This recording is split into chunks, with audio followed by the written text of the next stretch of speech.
Parenthood is a time of so much change for you and your baby.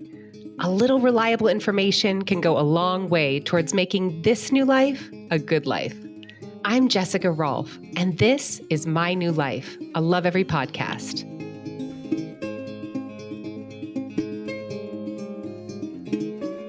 From the vanishing food on her plate to the busy fingers on her hand, your baby is encountering math everywhere. And while we all know how important it is to read to our kids, building babies' math skills can seem daunting. After all, not all of us have fond associations with math. I'm raising my hand here. But nurturing a love of numbers is not as hard as you think. Notice I said nurturing, not instilling, because we're all born loving numbers. Today's guest on the podcast has some pointers that are going to score big with you and your baby. It might even make math something you both look forward to. Gillian Starkey is a professor in neuroscience with an emphasis on children's developing math skills. Hi, Gillian. Hi, Jessica. So when we talk about math learning in early childhood, what are we exactly talking about? What constitutes math for babies? Yeah, so I think when people in general think of math, a lot of us think of computation and algebra and things that we feel like kids that young are nowhere near ready for. But I think that all begins with just an understanding of what numbers represent. And so when we talk about math with young children, and particularly with infants, we're talking about like a familiarity with number words and concepts like none or more or less, bigger and smaller, and a lot of things that they encounter naturally in their environments, like shapes, can sort of be used to teach those concepts at a really young age. I had wondered too about sequences. So when you do a routine with your baby and you name the order of the steps in that sequence, is that constitute math? Yes, certainly. So sequences are mathematical, patterns are mathematical. So if you have a shirt or a carpet that has red and black stripes, point out that red and black pattern because that is inherently a mathematical concept that they are learning.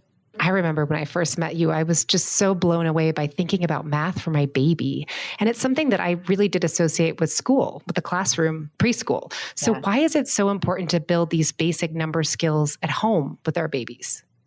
So we know that when kids start school, they're using numbers a lot more, at least explicitly using numbers a lot more than they have in the previous few years of life. But what really helps with this is already having some associations, some pathways, some connections in the brain between what the number 2 sounds like as a word and what it actually represents, 2 objects, and what you can do with those 2 objects. Like you can put one out, and then you can put another one out, and then you have 2. So things like that build the foundation for children to be able to really quickly grasp number concepts when they start school. Yeah, and it's so interesting because I think that as parents, we think reading, we should always be reading to our babies. And there's so much around early literacy, but there really isn't as much about early math, which is why I'm so glad to have you here with us. What do babies know innately about math when they're born, or what do they actually understand? Let's say an infant between 0 and 1. What do they know when they're born? So there have been studies that show that infants are surprised when they see one thing move behind a screen and then another thing move behind a screen, and then the screen is removed and there's only one thing. They realize that that doesn't make sense.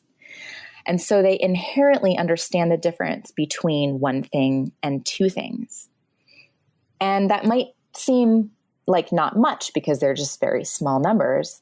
But if you scale up, if you talk about big quantities of things, they can also tell the difference between very, very large quantities as long as they follow a certain ratio.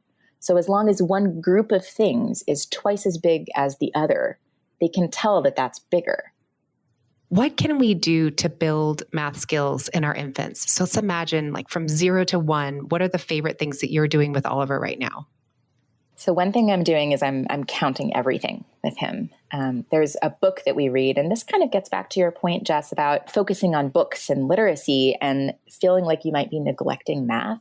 But there are so many ways to work math into the books you read, or these concepts might already be in the books you're reading. So, for example, I have a book that I love to read, Oliver, called I Love You Through and Through. And it talks about body parts, like I love your ears and nose. And so I'll count Oliver's ears. You can point them out on the page and say 1 ear, 2 ears. And then I touch his ears and I say 1 ear, 2 ears. So even in the context of reading a bedtime story, there are ways that you can include math. So I'm counting to him. I count his fingers when I clean oatmeal off his fingers in the morning. I let him play with things that are different shapes. So he plays with Lovevery's first puzzle, which is a round piece of wood embedded in a square block, and you pull out the round piece. And so he sees the difference, and shapes are mathematical too. I also point out things on our walks. So if we see a group of ducks, I'll point out, look, there are 4 ducks. 1, 2, 3, 4, 4 ducks. And so he sees that these are things that exist in nature as well all the time. And one thing that I think is worth talking about is there's research on children who are able to notice and pay attention to things in their environment that have numerical properties tend to go on to be more comfortable and feel more fluent with math skills. So modeling that attention to number in your environment is a really good way to start. Do you mean, Gillian, that you are saying that if we just, as parents, if we just count things, like we're counting the ducks, we're counting the pages, we're counting their fingers, that's actually introducing numeracy into their environment? Yes, because what it's doing is it's showing them, first of all, they hear that there's a certain sequence that number words follow.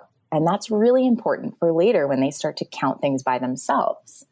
They also see that the number 3, for example, is paired with, oh, that was 1, 2, 3 fingers, or 1, 2, 3 crackers. So they build these associations between what they're seeing, the quantity of things that they're seeing, with the number word, the sound of the number word, and the sequence that you went through to get to that number word. So I always wondered with my toddler, when he would count, he would put his finger and he would count just like I count on the page, but sometimes he would jump around to different numbers. He'd be like 1, 2, 5, 6, and then he wasn't actually pointing to the objects on the page, right? He wasn't counting that 1 strawberry on the page and then that 2nd strawberry on the page and that 3rd strawberry on the page. Can you talk a little bit about how children's understanding of these numbers and then what they're actually counting evolves as they get older? Yeah, so this is a normal and totally adorable phase that they go through where they have started to repeat number words, right? Which is great. They're starting to internalize those number words. They might even know the right sequence of number words. And that's a great step toward counting. And eventually, when they're around 3, they learn what's called one-to-one correspondence, which is that for every number word, you point to a thing. And so you pair one number word with one item. And before that, you're right, they might be skipping over things. They might be double counting some things twice. And that's completely normal. And eventually they will learn to pair one number word with one item. And then they're really counting. And once they're able to count to 3, then the next time they might be able to count to 4 and then to 5. Speaking of toddlers, how can we think about introducing math in our toddler's environment? Like, is music, does that connect to number sense? How do you think about activities that you can do with your toddler to bring math to the forefront? So, yes, music can be very mathematical. For example, if you can hear and feel the difference between 4/4 time, right? 1, 2, 3, 4 beats versus a waltz rhythm, which is 3 beats, that's mathematical. So one way to do that with a toddler, toddlers love to handle things. They love to bang things. If you have rattles or maracas or some kind of musical instrument, you can bang them to a beat with your toddler and they can feel and hear the difference between those numbers. So fun. And anything in the kitchen. I often think about baking as math, but how would you think about involving your toddler in the kitchen and thinking about math in those moments? Oh, so many possibilities. So there are so many concepts, mathematical concepts involved in baking and cooking, like more and less and counting out how many spoonfuls of something you need. And then not only does your toddler get to hear those number words, but they may actually get to move the spoonfuls over to the bowl themselves in a very probably messy way. And how do you think about shapes in a toddler's environment? Like, can you give us parents some ideas of how we might notice shapes or notice patterns in every day with our little people? Yeah. So if you have one of those puzzles where kids are supposed to fit certain shapes into certain holes, count the number of sides, point out how they're different from the other shapes, how a triangle is different from a square, which is different from a circle. Drawing their attention to those properties of something fun they're doing, it's just a puzzle, is really helpful in terms of getting them to notice number and appreciate that difference between shapes. Okay, so now I'm going to get a little bit more philosophical.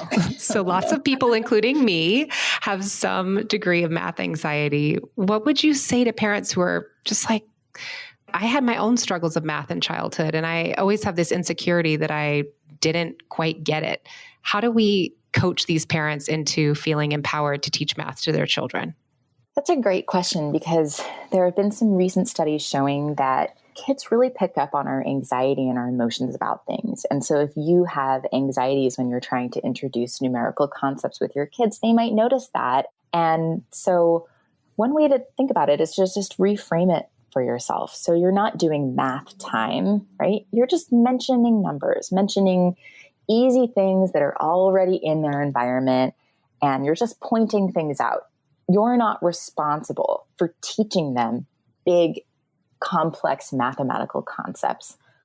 So Gillian, it's so special to have you with us. And it's really amazing to have a neuroscientist that is a new mom. So I would love to hear if you have any advice for all of us.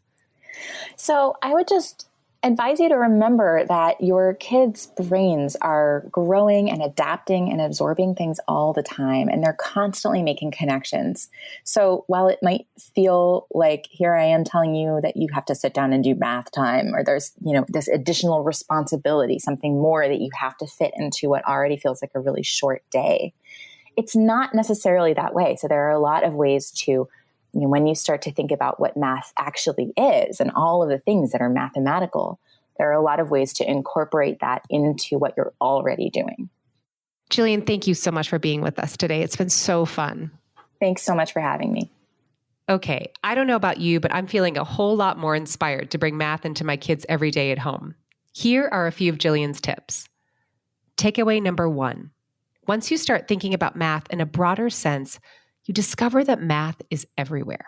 Counting the sides of shapes, pointing out stripes in your shirt, waltzing with your baby to a 1, 2, 3 step, and counting your baby's fingers while you clean them all counts as math.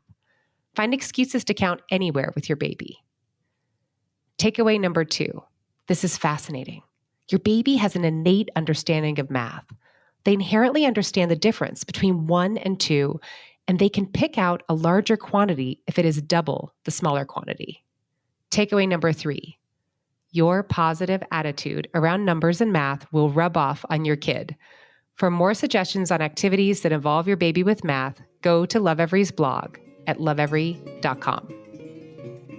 You've been listening to My New Life. If you think this episode might be helpful to a fellow parent, please share.